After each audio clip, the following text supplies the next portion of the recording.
So as I mentioned earlier, Hippie is a low-code and backend as a service platform for you to develop mobile and web applications on. And in today's session, I'm going to give you a quick demo at the beginning, and then afterwards, we're going to try and get your feedback, hear what you think about what I've shown you, and we'll have a discussion around that. So the problem Hippie is trying to solve is that we think software development is too complex. We also think that there are a lot of things we do as developers that are generally repeated, regardless of the kind of apps that you're building. A sizable portion of that is repeated. And so we created Hippie to try and reduce the amount of repetitive work that we have to do between projects. And that's kind of the origins of the platform itself. Now, what I'm going to show you is how we've approached solving that problem. In Hippie, at the core of the platform is the concept of an app. And when you want to get started, you basically need to provide a name. And on screen, we've had this little checkbox that says, create my release and API instance. I'll explain a bit more about what that means. But to get started, we'll just dive in and create a new app that I can show you parts of the platform with. Right? So when you create an app, Hippie has the ability to allow you to link to these apps. And so that's another area that we try to use to help reduce the amount of work that we have to do as developers. So imagine if you're a Java developer, Maven dependencies, or if you're a front-end developer, NPM dependencies, it's a similar thing. So you can create multiple apps, add dependencies between them.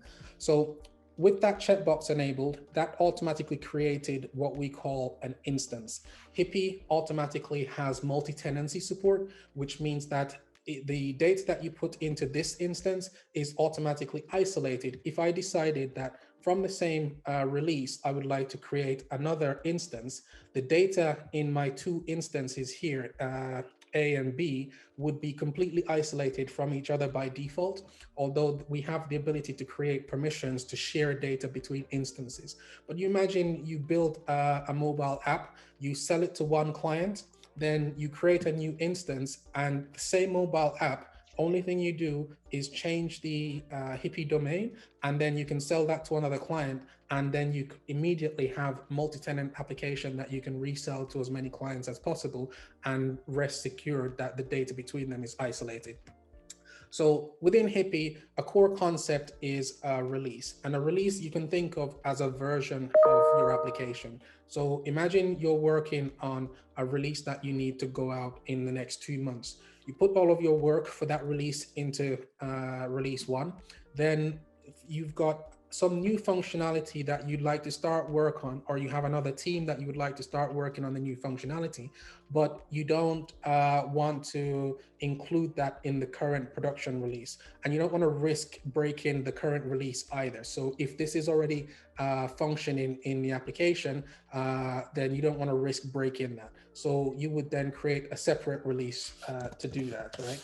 So do that separately, and I'll use that later on to demonstrate some points. Now, you can see here now that I've got two releases. The release, when you create your instance, is what you link to. So we only had one release when I created these, but if I went back and I wanted to create a new instance, you can see now I've got this rel 3 that I just created that I can also create an instance on. And that means that the data and the schema and the functions that are available in rel 3 can be completely different from the ones that you put into the latest release that we created earlier. So this error message is because I haven't published that release. So you can see the error message here is telling me that it's still in draft mode, and I'll explain what draft mode is in a second. So when you have a release and you open that, there are 3 states that it can be in. It can be a draft, it can be published, or it can be deprecated. If it's in draft mode, then you can't create an instance from it. And that's what that error message earlier was about. So if I went in here and I then publish this, then I would be able to go back and create an instance from that. But I won't do that just yet because I want to demonstrate something else with this before I do that. So I'll go back to my other release that is already published.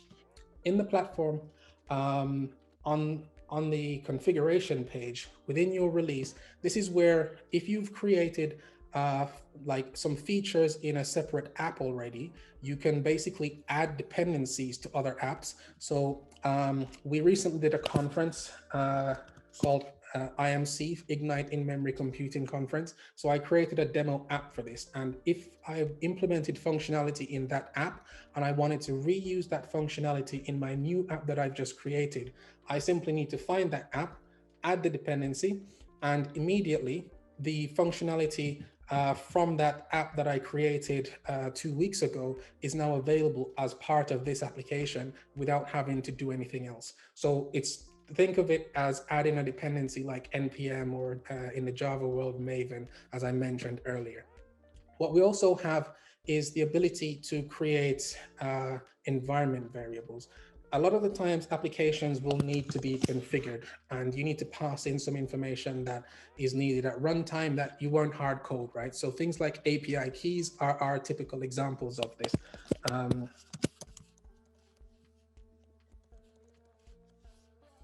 Right? And I'm just going to add one example and I will show you how to use that later on in the demo. Now, you can have as many environment variables as you'd like, and then you can refer to those in serverless functions or using the HTTP gateway that I'll come on to shortly. For the configuration, that's it for the moment. At the center of your application in Hippie is your schema. And within your schema, you can design the tables that you would like to put data into, and you can also add custom functionality. That custom functionality, there are multiple ways of doing that. So you can do custom functionality with user-defined functions, which I'll explain shortly, or with serverless functions, or you can connect to external API services using the HTTP gateway. Now, for this demo, what I'll do is a quick application. Say, for example, you were looking to build a messaging app like WhatsApp. You create a type called message, and in your message, you want to have some text. You want that type to have, you want that field to have some type. So here I'm just going to select a string and then save and continue. This visual builder allows you to create your entire schema. So you can model your entire application domain using the visual builder. If you wanted to refer to existing types, so imagine you wanted a field called replies, right? And this would be a list. So you enable multiple values and it would be a list of messages themselves. You could link to the existing table that we've just created. So here, message, right? And just before I move on, we won't do this, but you can also see that the dependency I added earlier, the tables from that dependency can also be linked. But for this demo, we won't go into that. I'll just mentioning that. So here, I'm just going to select message. And in this case, we're creating a replies field, which is an array of messages themselves. So a user can send a message and then get replies to them. When you've created your fields, one of the things that Hippie does automatically is it injects this meta field called Hippie. And if you click on it, you'll see that it has a number of fields in it, inside it. The most important one is the ID field. By default, Hippie actually generates IDs, unique IDs for you automatically. But if you wanted to have custom identifiers for your data objects, then you can provide this. In here, you'll see some other fields that are typical when you create tables in, for example, a relational database. Like you want to know the date when something was created, when it was last updated. Hippie has support for soft delete. That's what this trashed is about. So you can mark some data as having been deleted, but technically it's still there. And at some point in the future, you can properly delete it. So this is the equivalent of like the recycle bin on desktop or in your email, right? And the created by field identifies the user, which basically created the object. Instance ID, remember I mentioned earlier that you can create multiple instances and those are isolated. The instance ID is key to achieving that isolation. And then finally, tags is our attribute-based permission system that allows you to tag data and then create policies to determine who can access that data, when they can access it, what operations they can do on it, that kind of thing, right? Now, this visual builder is a simple way to get started. Hippie is a very GraphQL-centric platform. If you're not familiar with GraphQL, it's a query language and data definition language that was created several years ago and open sourced by Facebook. So Hippie is very GraphQL centric by default, but we also have a REST compatible API as well. If you want to get into the GraphQL, if you're familiar with it and you would like to just basically extend it beyond what the visual builder allows you to do, that's what the GraphQL schema editor allows you to do. And you can see that actually the message type that we just created is what's being put into the GraphQL schema. So that visual builder is actually just generating these GraphQL type definitions for you. And you can see here the text field that we added, the replies field that was also added, and you can see replies is an array of the same message type. Now, that's it for the basic functionality. I'm going to move on to instances, but we'll come back to this and I'll show you how you can add custom functionality shortly. Now, under instances, I'm just going to pick the first one because it doesn't matter which one we choose. They're both from the same release, so they'll have the same functionality. Hippie allows you to connect to the platform either using GraphQL or REST request, or by doing real-time subscriptions on your data. So for example, imagine in the messaging application we're creating, you would like to show the user messages in real time. As someone sends it, that it gets received by the recipient pretty much straight away. You can use WebSockets to connect and get that information out. Now, without doing anything else, you saw I just created the schema. At the end of that process, Hippie has already generated a production-ready scalable API for you to build your mobile or web application with. And if you look at the docs, you'll see a number of functions that we didn't define, but Hippie automatically generates those on top of your schema. So the find function is for allowing you to search for multiple records. The get function allows you to get a single record. Then you've got things like aggregate, which allows you to do averages, count, etc. And then you've got functions for doing login. So you can log in a user by username or by email, and there are functions for doing that. Then there are various permission functions. And then in GraphQL, queries and mutations are isolated by default. So a query is typically a function that will not have any side effects, so it won't update anything. And then mutations are where you do things like creating data, updating, deleting, etc. And under the mutations, you can see it also generates a number of functions for you. Chief among them is what most apps tend to use a lot, the upsert function. Hippie doesn't separate insert and update. There's just an upsert function. If you provide the ID of an existing object, Hippie will update that object for you. If you don't provide the ID, it will just create the data. And then there are functions to do things like deleting, and there are math operations that you can do on the database as well. So if you wanted to modify the count on a column, or you wanted to calculate, you wanted to run some calculation over some numeric column, the math API allows you to be able to do that. That's the basic API that Hippie generates for you automatically. Now, if I just change this, you can see that our message type that we created has actually shown up in the API here. So if I just remove this query, we obviously don't have any data yet, but right, we can run our queries on top of this, and the upsert function that I showed earlier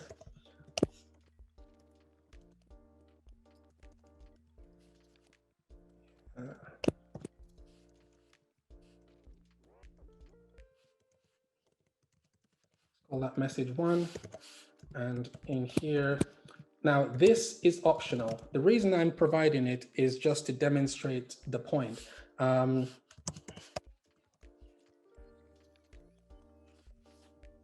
But you don't have to provide an ID. If you don't, Hippie will generate one for you automatically, right?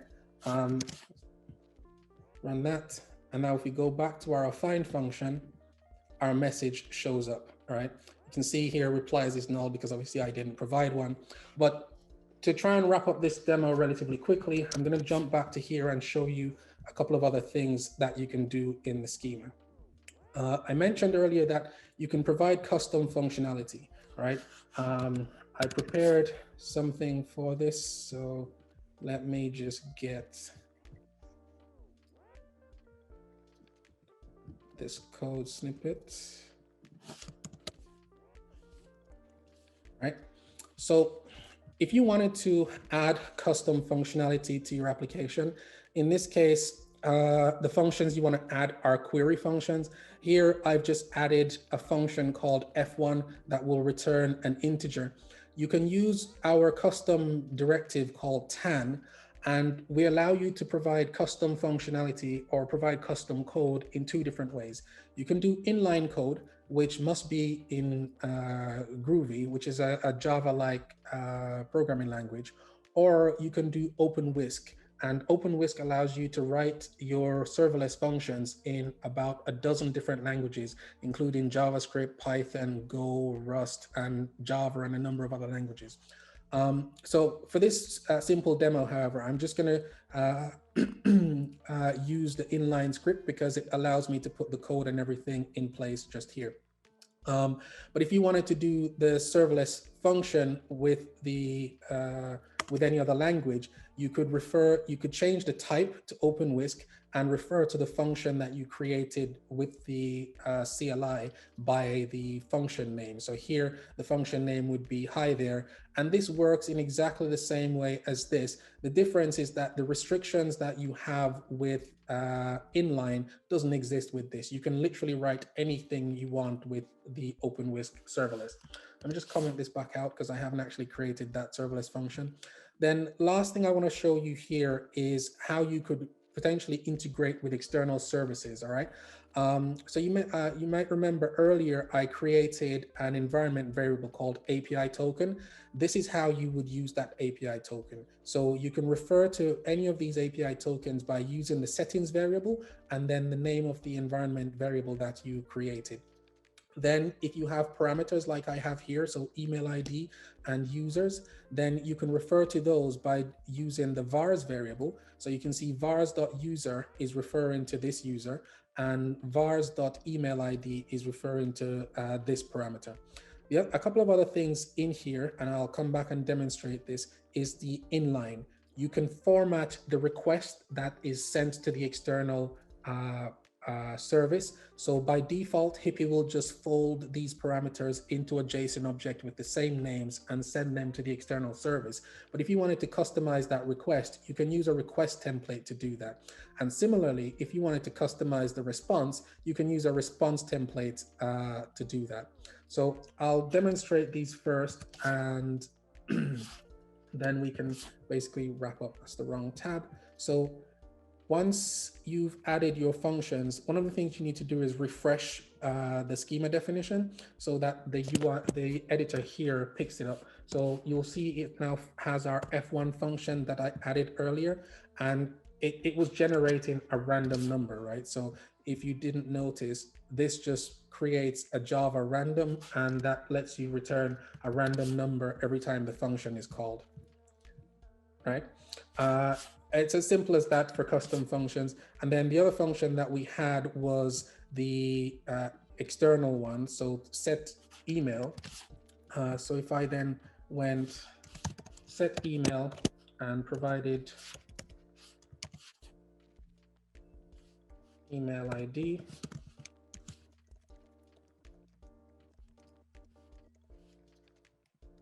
and user, then when we run that, you'll see it returns the response. So the external service that I sent the request to is a website that echoes back information about your request. And you can see that in the request, it sent back all of this information. Now in the schema, if you wanted to format the response so that it didn't return all of the data that the service returned, you can use the response template. So here,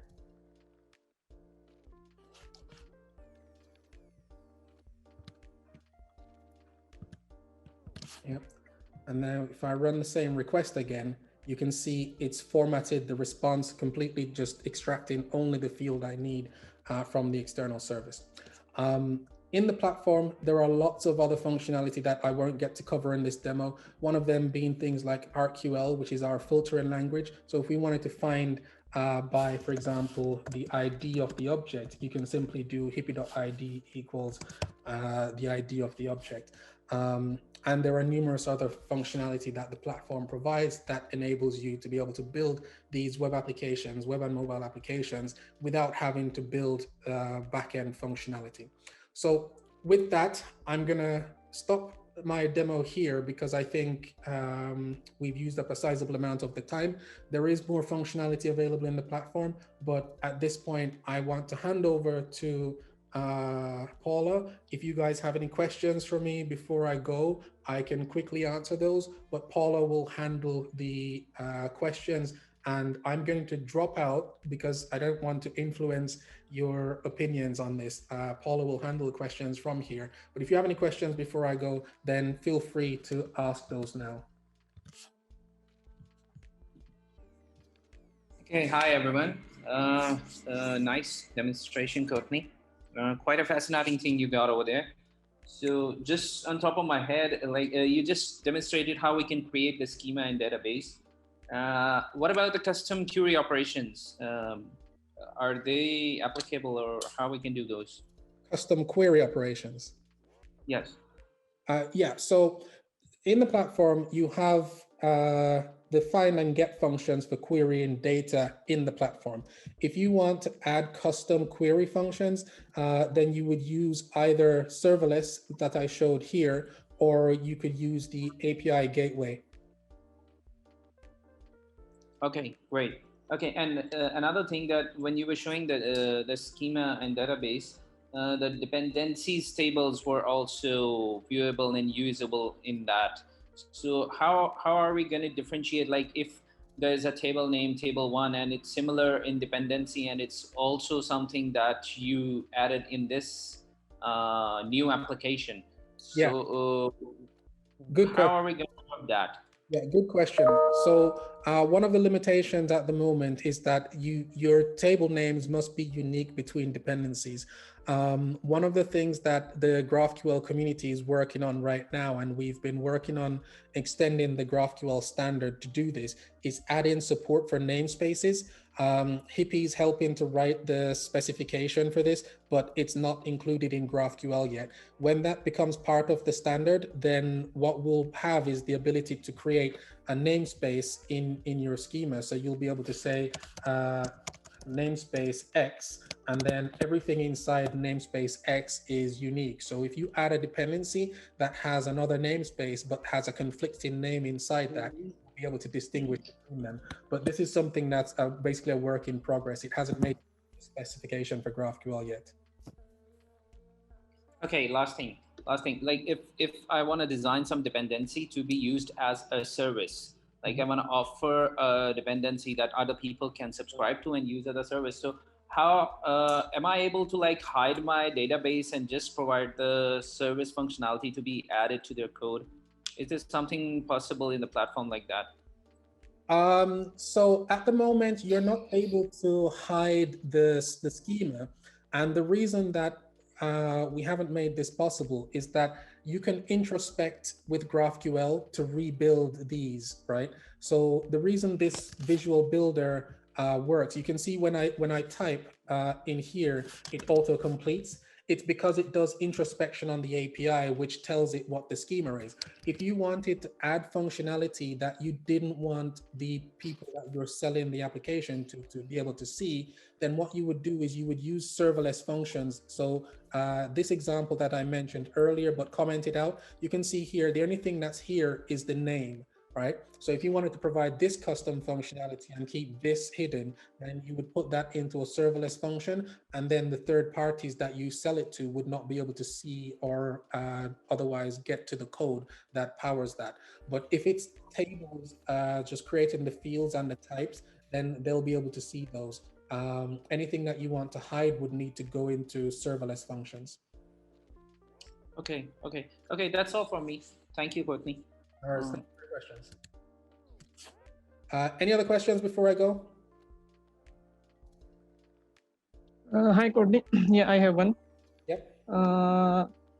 In the application, as your demos really focus on the backend side and on the queries and the database, something like that. So, how can a user interact with your application as a front end part? Right. So I was supposed to cover this in the demo and I kind of forgot. I skipped over it. So there is a API configuration tab. I just briefly mentioned it. One of the things that you have here, for example, if we wanted to provide a value for the API key thing that we did earlier, this is where you would do it. Then on this page, there are two things that you need. You need the Hippie domain. So the endpoint that you send your request to is our api.hippie.app. And then you would provide this as an additional header in the request that you would send. So on our GitHub page, we have some examples in Angular and React of how you can do this. You can either use the CLI, the Hippie CLI, to generate this code for you, or you can write it manually. So if you're familiar with GraphQL, there's a popular GraphQL client called Apollo, and it has methods to accept these inputs. So you would provide these into the Apollo client or another GraphQL client. Okay. Thank you so much. All right. So we're running out of time. I'm going to leave it there unless anyone has any pressing questions.